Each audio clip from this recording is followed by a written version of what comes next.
The third Reuben brings you The Hideous Crimes of Robert Berdella, the Kansas City Butcher.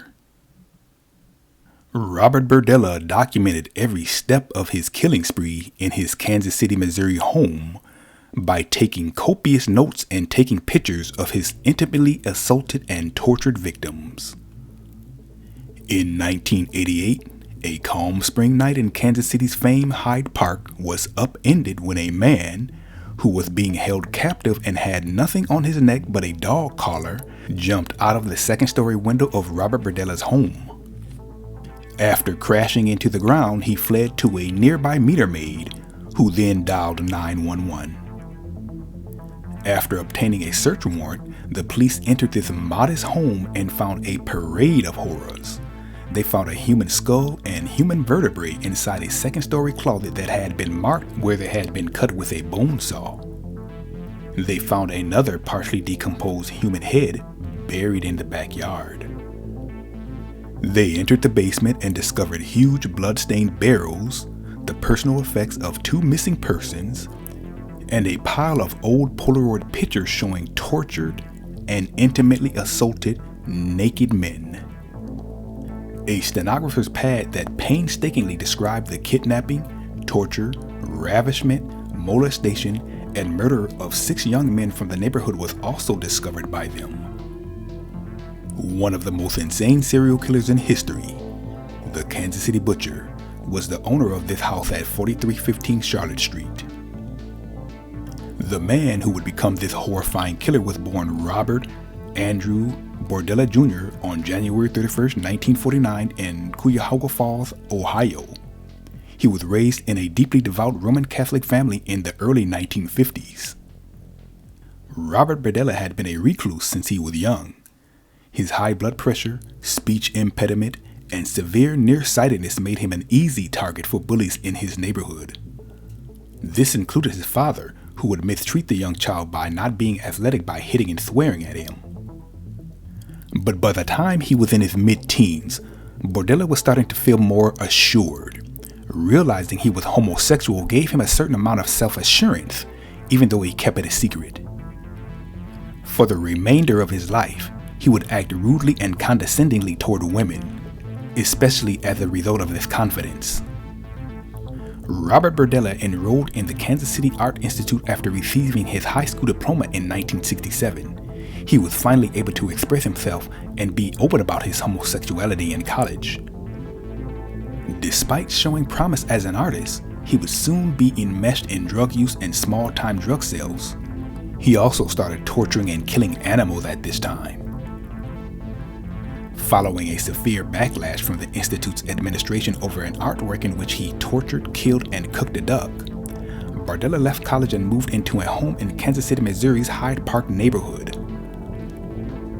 With the help of his vast network of pen pals from his lonely upbringing and his artistic expertise, Berdella opened Bob's Bizarre Bazaar, a shop where he offered jewelry, art, and antiques from all over the world.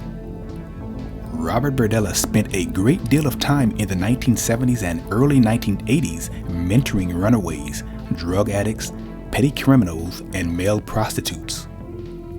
He was, in fact, having deceptive fornication relations with young men. For the purpose of controlling these young runaways, many of whom had been molested and abused, or prostitutes, Berdella used his wealth and power to tip the scales in his relationships. Then, Jerry Howell became the Kansas City Butcher's first victim in 1984. Howell was the 19-year-old son of Paul Howell, a friend of Berdella's from his business dealing in art. Berdella offered to take the young Howell to a dance competition in a nearby town on July 5th of that year.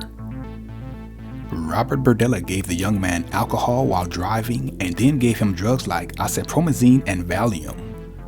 For a full day and a half, he restrained Howell to his bed and subjected the young man to repeated drugging, torture, molestation, and defilement with foreign objects. Howell begged Berdella to stop torturing him, but he ignored him. Eventually, the drugs, His gag and his own vomit caused Howell to asphyxiate. Following Howell's deletion, Robert Berdella butchered his body, chopping off major arteries with the corpse upside down to drain the blood and then severing the body with a bone saw. After that, he put the various bits of the severed body in different trash bags and set them out for the garbage men to pick up from the curb. Using a stenographer's pad, Berdella recorded in-depth notes about the defilement, molestation, and torture of Howell during this ordeal. This was a practice he would carry out for all of his victims. Robert Sheldon, a drifter that Berdella had cared for and exploited for years, was his next victim. On April 10, 1985, the 23-year-old man knocked on Berdella's door, pleading with him to allow him to stay. Although Berdella did not molest or defile Sheldon because he wasn't attracted to him, he did torture and restrain him. Berdella started experimenting with Sheldon on the use of chemicals to weaken his victims so that they would be vulnerable to his schemes. He caulked Sheldon's ears by putting filler in his ears like coke, put drain cleaner in his eyes, and bound his wrist with piano wire in an effort to permanently harm the nerves there.